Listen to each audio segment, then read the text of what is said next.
The massive alien ships appeared at the edge of our solar system, like dark clouds blocking out the stars.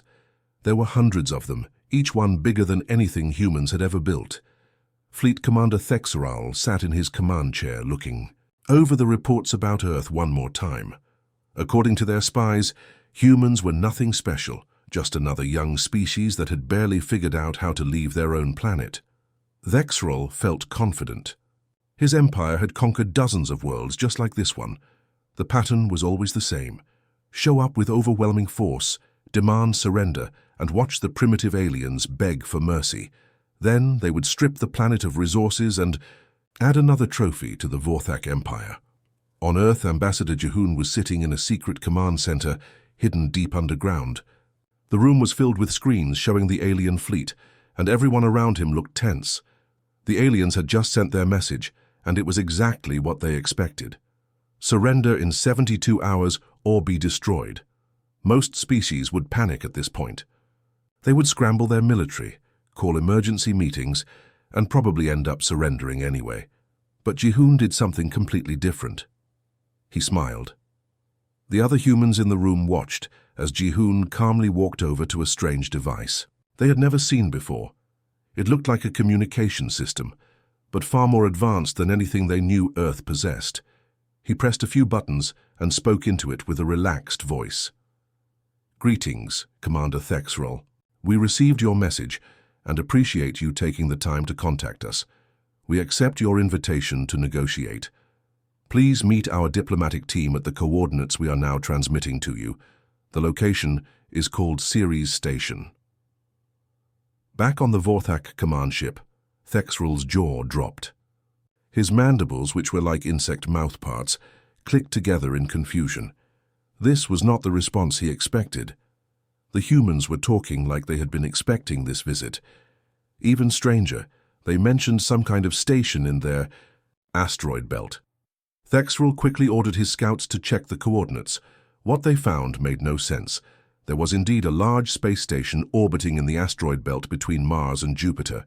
It was clearly built by humans, but according to their intelligence, humans barely had the technology to reach their own moon reliably. The station was not just functional but sophisticated. It had docking ports for multiple ship types, including some that seemed designed specifically for Vorthak vessels. How could the humans have known what their ships looked like? How could they have built something so advanced? Other crew members on the Vorthak flagship started whispering among themselves. The humans were supposed to be primitive. They were supposed to be afraid. Instead, they seemed calm and prepared. Some of the younger Vorthak soldiers began to feel uneasy. Thexeral tried to maintain his confidence, but doubt was creeping in. In all his years of conquest, he had never encountered a species that responded to an invasion threat by inviting the invaders to a diplomatic meeting. It was either incredibly brave or incredibly stupid. What bothered him most was how prepared the humans seemed. It was as if they had been waiting for this moment. But that was impossible, right? Their scouts had been watching Earth for years, and there was no sign that humans knew they were being observed. As Thexeral stared at the image of Ceres Station on his screen, he couldn't shake the feeling that something was very wrong. The humans were acting like they held all the cards in a game where they should have been completely powerless. Someone was definitely wrong about who was in control of this situation. Commander Thexeral and his top officers approached Ceres Station with growing unease. The space station was far more impressive up close than their scans had suggested.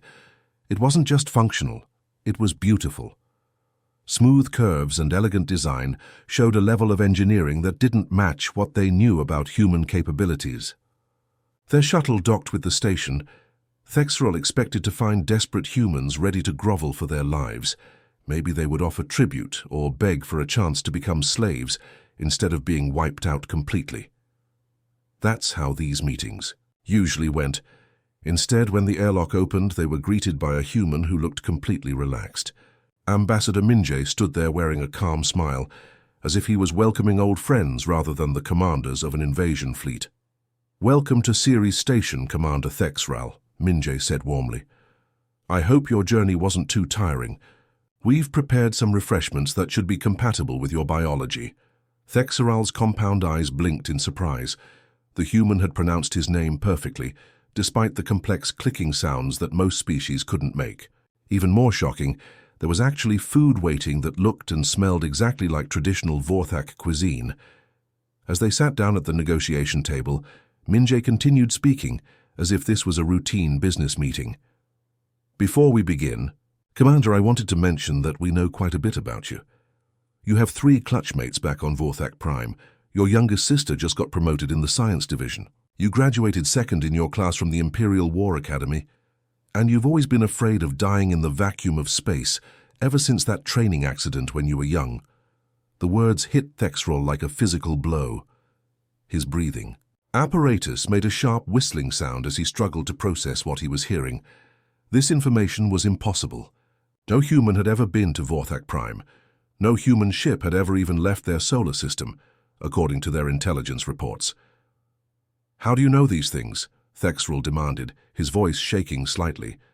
Minje's smile never wavered. Should we discuss surrender terms now, Commander? Or would you prefer we continue demonstrating what else we know about you and your fleet? At that moment, another human entered the room. Hyon moved with quiet confidence as she placed a data pad on the table between them. Her expression was polite, but somehow intimidating at the same time. This contains detailed information about every ship in your fleet, she said softly. Complete technical specifications, weapon capabilities, shield frequencies, and personal files on all your officers and crew members. We know about Lieutenant Kexvar's gambling debts, Engineer Vorthel's secret poetry hobby, and Navigator Zektal's collection of rare crystals. Thexeral reached for the datapad with trembling claws. As he scrolled through the information, his worst fears were confirmed. Everything was there. Ship blueprints that were supposed to be top secret, personnel files that should have been impossible to obtain, even private communications between crew members. This is impossible, he whispered. Hyon nodded sympathetically. We understand your confusion, Commander. Most species find it difficult to accept when their assumptions prove incorrect. Minje leaned forward slightly. We've been expecting your arrival for quite some time. Your empire isn't as subtle as you believe, and your intelligence gathering isn't as thorough as you assumed. The room fell silent except for the soft humming of the station's life support systems. Thexeral realized that everything his empire believed about humans was wrong. They weren't primitive, they weren't unprepared, they weren't afraid.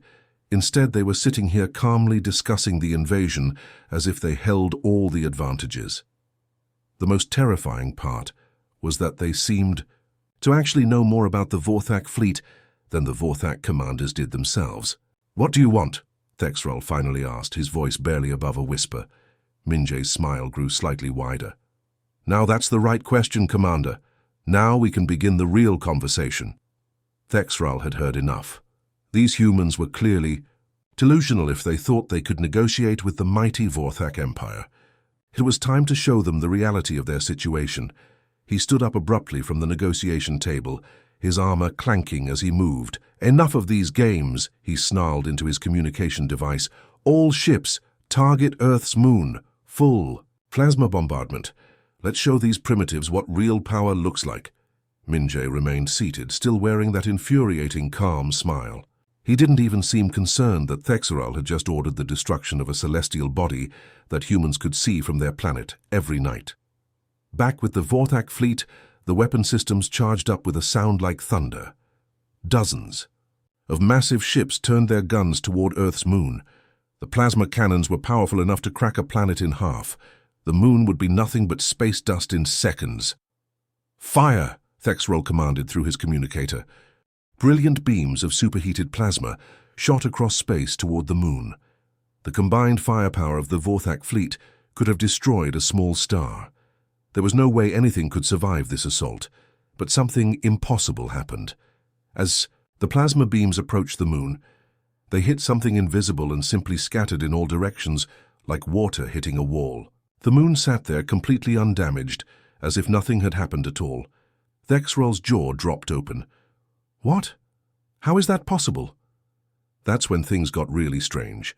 All across the solar system, objects that had looked like asteroids or space debris suddenly lit up with energy.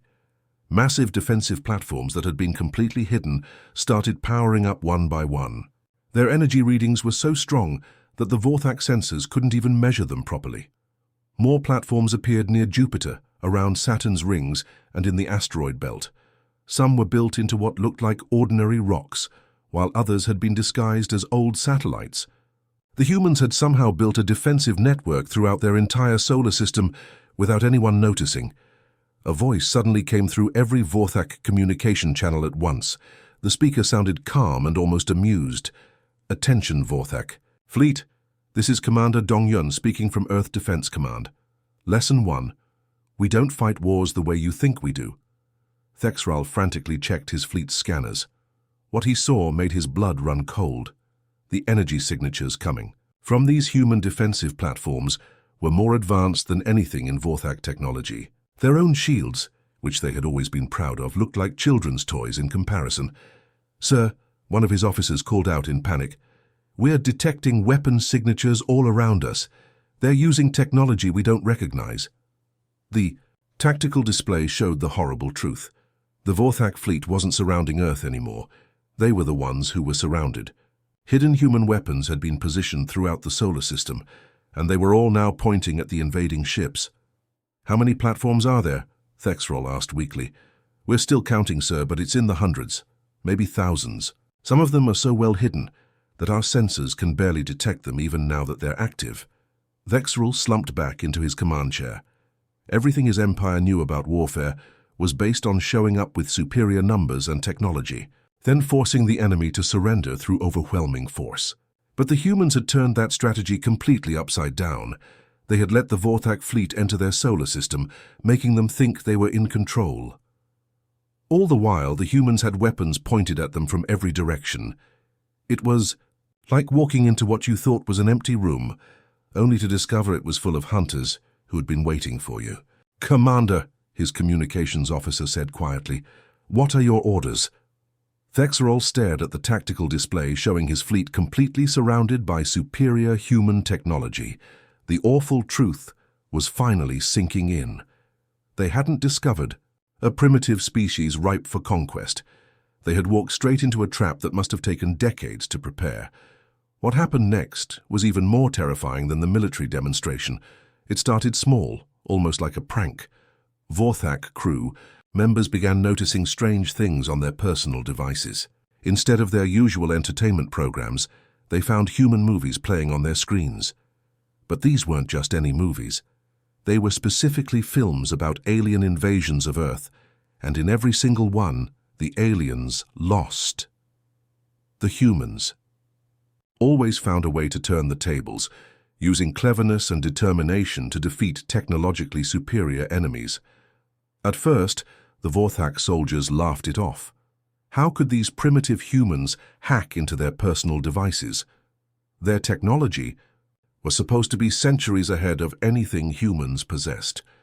But the laughter died when they realized they couldn't turn the movies off or delete them.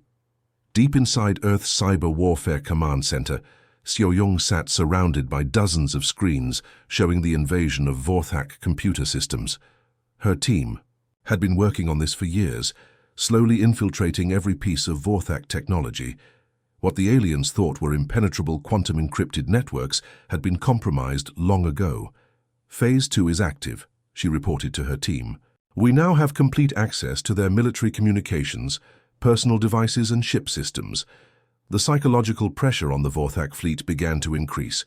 Crew members would be trying to sleep when suddenly their room speakers would start playing human war songs. The music was strange to their ears, but the aggressive tone was unmistakable. Songs with titles like "We Will Rock You" and "Eye of the Tiger" echoed through their ships at random hours. But the personal messages were what really broke their spirits. Gunner Vextal was checking his duty roster when a message appeared on his screen. "We know you're reading this, Vextal. Your clutch mother would be ashamed of you attacking innocent people. You should call her more often." The message knew his name, knew details about his family, and somehow knew that he felt guilty about not staying in touch with his mother.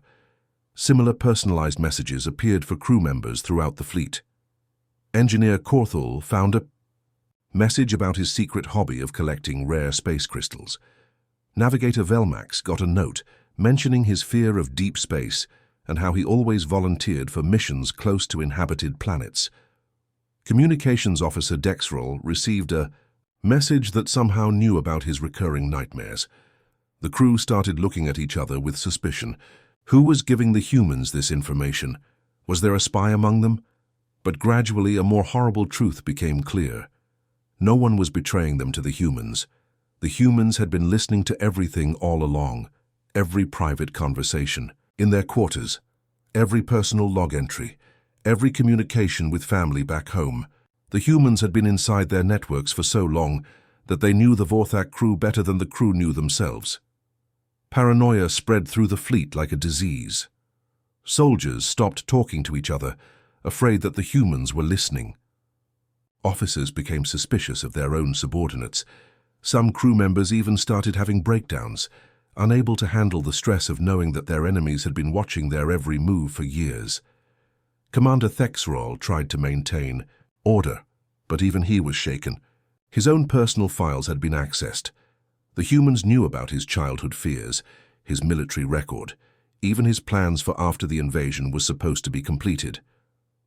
"How long have they been in our systems?" he asked his chief technology officer. The answer was devastating. "Sir, based on the depth of the infiltration, it looks like they've had access for at least 5 years. Maybe longer. They know everything about us." The mighty Vorthak invasion fleet was discovering that they were no longer the hunters. They had become the prey, and their predators had been studying them for longer than anyone wanted to imagine. The psychological warfare was working too well.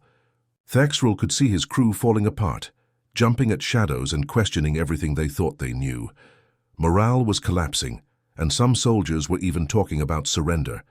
He had to get his fleet out of this nightmare before it was too late. "All ships prepare for immediate retreat," he commanded over the fleet communication system. "We're leaving this cursed system."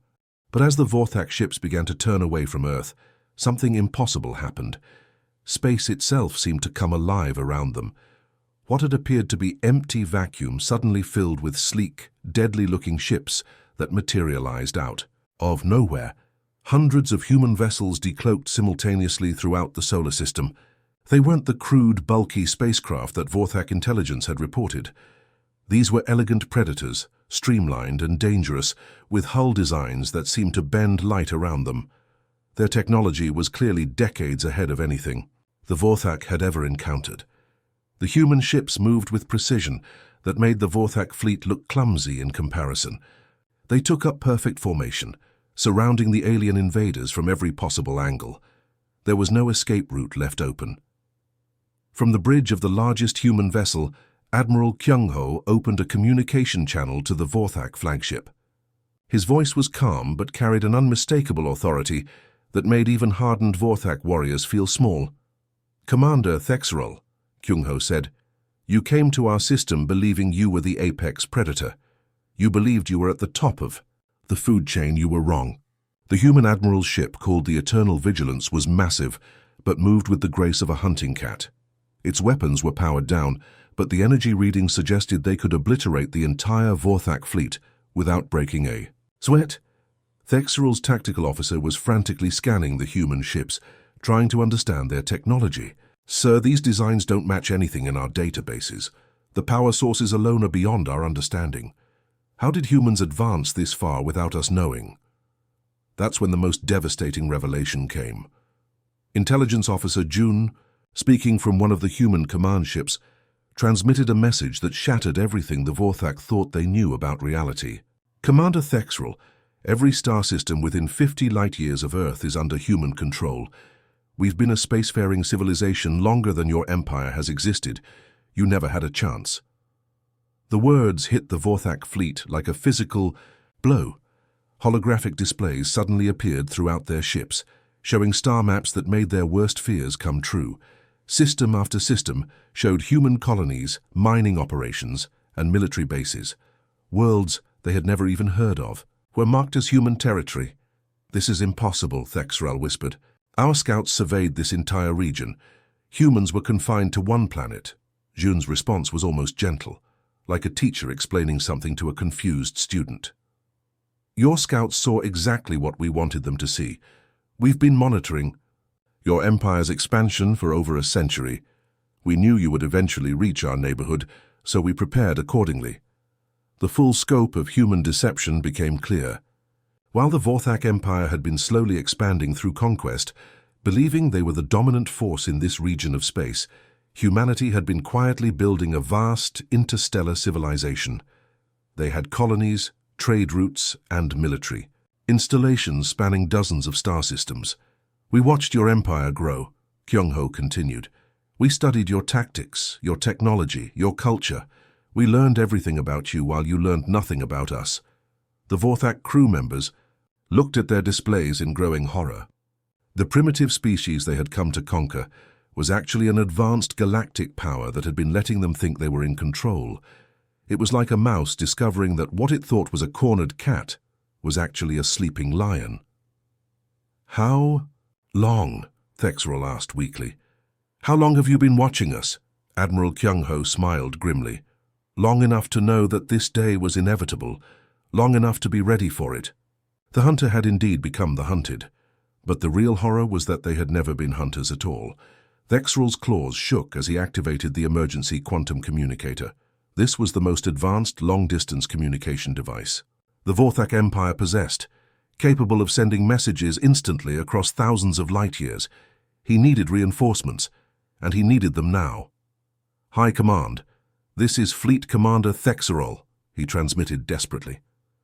The human situation is far worse than anticipated. Request immediate military support. Send everything we have.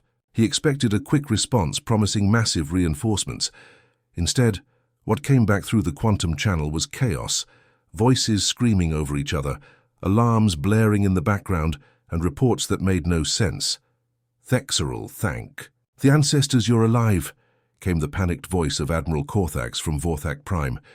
Human fleets just appeared at Sector Command 7. They're demanding our surrender. Before Thexral could respond, another transmission cut in from Defense Station Zirian. This is Commander Veltar. We're under attack. Human ships everywhere. How did they get past our early warning systems? More voices joined the frantic communication channel. Base commanders from across the Vorthak Empire were all reporting the same impossible thing. Human fleets had appeared simultaneously at every major military installation, government center, and strategic location throughout their civilization. Back on Earth, Taehyung sat in the Global Communications Center, monitoring the collapse of the Vorthak Empire in real time. Dozens of screens showed human fleets at different locations across Vorthak space. Each fleet was perfectly positioned and had arrived at exactly the right moment. Phase 6 complete, he reported calmly to Earth Command. All primary targets have been neutralized. Vorthak military capability has been reduced to 0. The coordination was breathtaking. While Thexral had been focused on conquering one, planet humanity had been preparing to dismantle an entire galactic empire. Human fleets hadn't just appeared randomly. They had struck at precisely the right targets to completely cripple Vorthak civilization in a single coordinated attack. Military academies where Vorthak officers trained, surrounded by human ships. Shipyards where their fleet was built, occupied by human forces. Communication hubs that connected their empire, under human control. Government centers where their leaders worked, blockaded and demanding surrender. The scale of the operation was staggering. Hundreds of human fleets, thousands of ships, all moving in perfect synchronization across a region of space spanning hundreds of light years. It was a military operation that must have taken decades to plan and position. Thexral listened to the reports with growing horror. The Vorthak Empire had taken over 3,000 years to build. They had conquered world after world, system after system, slowly expanding their territory through centuries of careful military campaigns, and humanity was tearing it all down in a matter of hours. "Sir," his communications officer reported with a trembling voice, "we're receiving surrender requests from our own colonies. They're asking for permission to give up rather than fight the humans." The psychological impact was devastating. Vorthak colonies and military bases weren't even trying to resist. They could see that fighting was hopeless when faced with humanity's overwhelming technological and strategic superiority. What made it worse was realizing how long this must have been planned. The humans hadn't just gotten lucky or made a desperate counterattack. This was a precisely executed strategy that had been in development for longer than most Vorthak officers had been alive. They knew, Thexral whispered to himself. They knew about every base, every ship, every strategic weakness. They've been studying us for decades. Admiral Kyungho's voice came through the communication channel one more time, and now Thexral finally understood the true scope of what had happened. Commander Thexral, you didn't invade Earth. You triggered a trap that we set for your entire civilization. Every move your empire made, every expansion, every military base you built, we were watching and preparing. The terrible truth was, now clear, the Vorthak Empire hadn't discovered a primitive world to conquer. They had stumbled into a carefully laid trap that encompassed their entire civilization, and the moment they threatened humanity, the trap had snapped shut around everything they had ever built. The Vorthak Empire had fallen in less than 6 hours. Commander Thexral sat in the same negotiation room where this nightmare had begun, but now he looked like a completely different person. His proud military bearing was gone, replaced by the slumped posture of someone who had seen their entire worldview crumble. Ambassador Sunwoo entered the room, but this time he wasn't alone. With him came several other humans who had been working behind the scenes throughout this entire crisis. Thexral barely looked up as they took their seats across from him. I think it's time we explained what really happened here, Sunwoo said, gently, as if he was talking to a wounded animal. 47 years ago, our deep space monitoring stations detected your scout ships at the edge of our solar system. A holographic display activated in the center of the table, showing a timeline that stretched back nearly half a century. Thexral watched as images of Vorthak scout vessels appeared, followed by human response activities that he had never known existed. We immediately understood what this meant, Sunwoo continued. Your empire had a pattern. You scouted systems, gathered intelligence, and then invaded when you felt confident of victory. We realized that invasion was inevitable. The hologram showed human leaders meeting in secret, scientists working on advanced projects, and construction, beginning on massive space installations. All of this had been happening while the Vorthak scouts were reporting that humans were a primitive, planet-bound species. So we initiated what we called the long game, Sunwoo explained. A multi-generational plan to ensure that when you finally came, we would be ready. Another human stepped forward. Ji-won had been quietly working as the architect of humanity's deception for over 2 decades. Her entire career had been built around preparing for this moment. Every piece of intelligence your scouts gathered about humanity was carefully crafted, she said. We appeared primitive while secretly advancing our technology beyond your comprehension. We seemed planet-bound while colonizing star systems throughout the local galactic arm. The scope of the deception was staggering. The holographic display showed how humans had built entire fake cities that looked primitive from space, while their real advanced facilities remained hidden underground or in deep space. They had maintained old-fashioned communication systems that could be easily intercepted, while their real communications traveled through networks the Vorthak couldn't even detect. Your scouts saw chemical rockets and simple satellites, Ji-won continued. What they didn't see were our fusion drives, our antimatter facilities, and our quantum communication networks. We made sure they found exactly what we wanted them to find. Thexral finally looked up, his voice barely a whisper. How many people knew about this? Sunwoo's expression became almost sad. Generations of humans lived their entire lives maintaining this illusion. Children grew up knowing that someday aliens would come, and that their job was to appear weak while secretly preparing to defend everything they loved. The hologram showed human colonies spreading throughout nearby star systems, but always hidden from Vorthak detection. Advanced shipyards built inside asteroids, weapons platforms disguised as space debris, entire civilizations that existed in the shadows, waiting for the day they would be needed. Scientists spent their careers developing technology that couldn't be detected by your sensors, Ji-won added.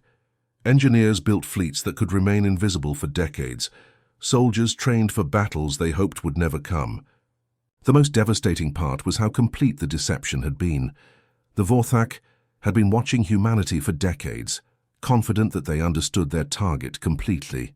They had no idea that they were being watched in return by a civilization, far more advanced than their own. "Your scouts saw what we wanted them to see," Sunwoo concluded, "a young, vulnerable species that had barely figured out space travel. The truth is, we've been apex predators since before your empire existed."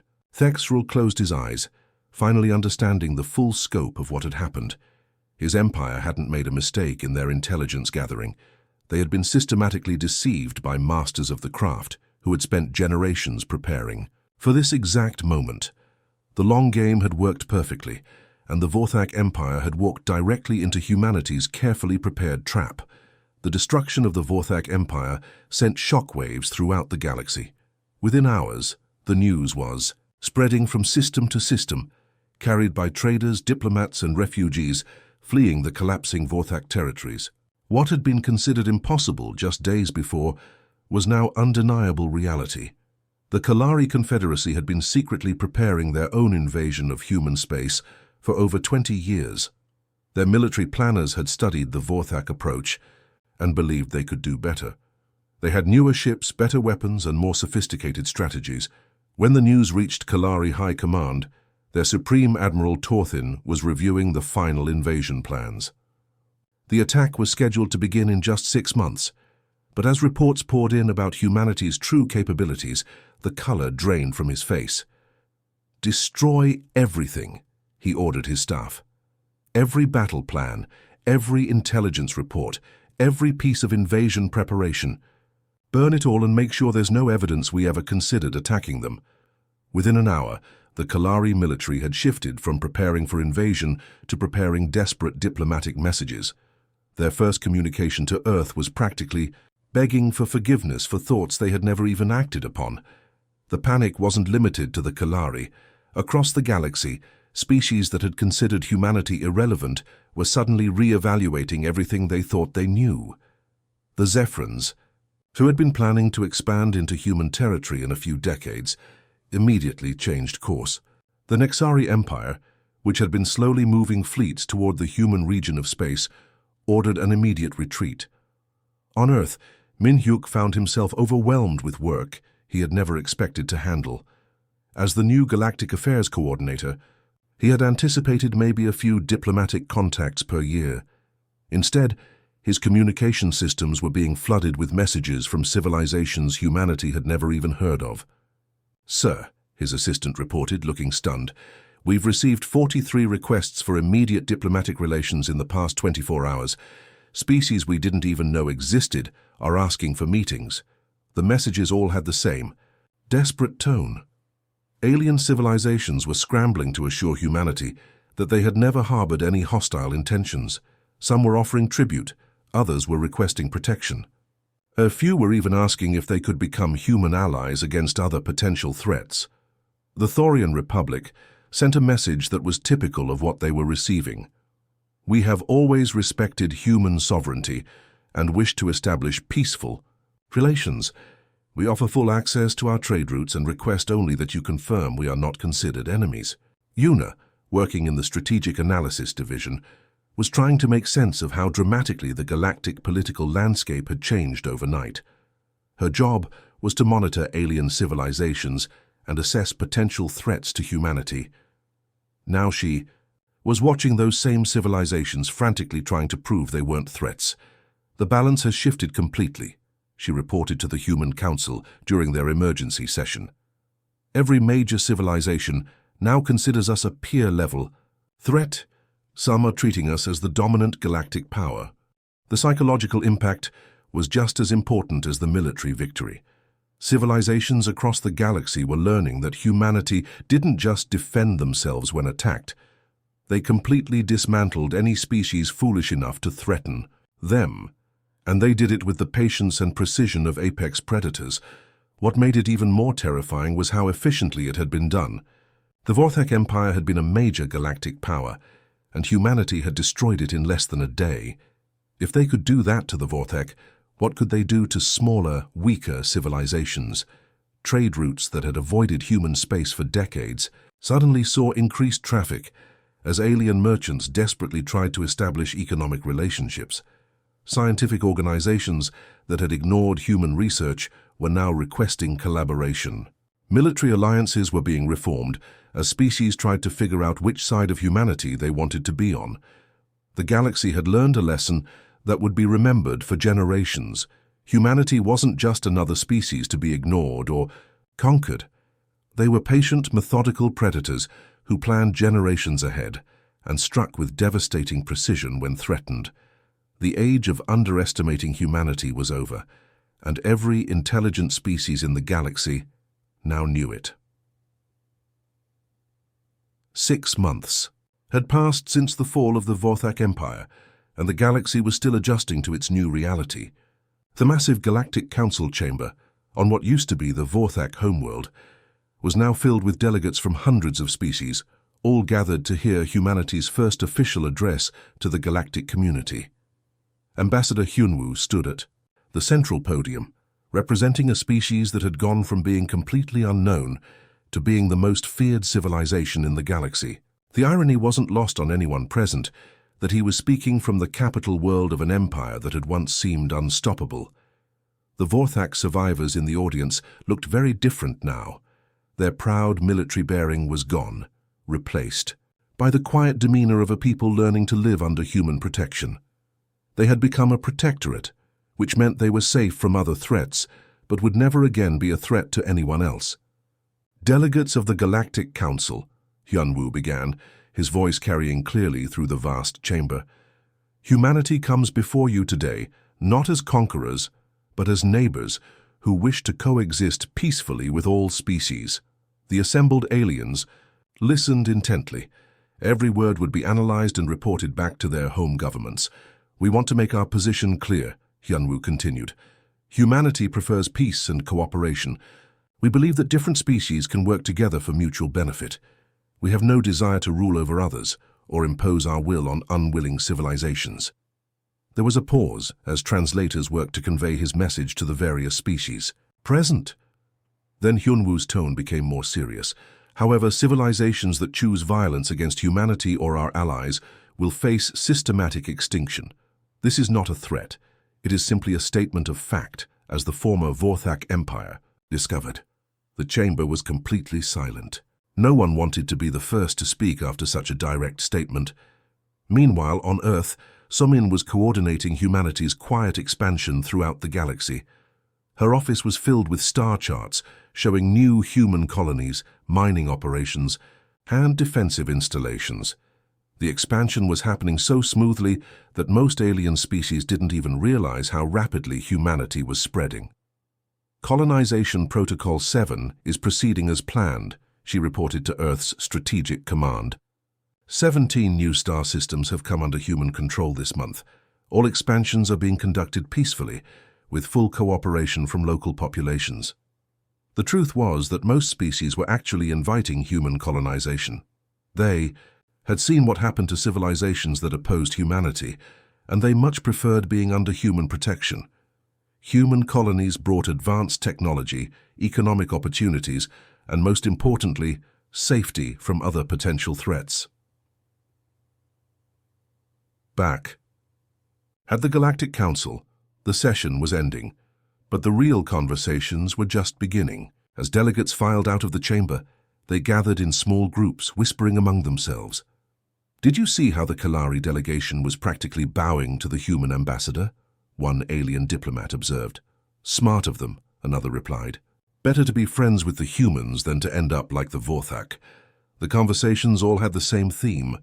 A new universal truth had emerged from the ashes of the Vorthak Empire, and it was being passed from species to species like an ancient warning.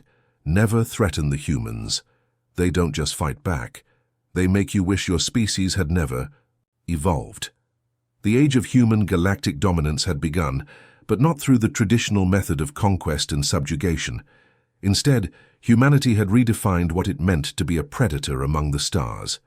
They were patient, methodical, and utterly comprehensive in their approach to threats. Other species had built empires through force and intimidation. Humanity had built their empire through careful planning, technological superiority, and the complete psychological domination of their enemies.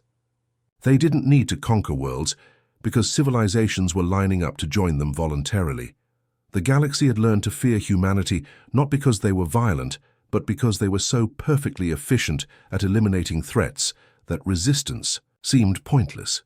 In the end, that was far more terrifying than any traditional military conquest could ever be.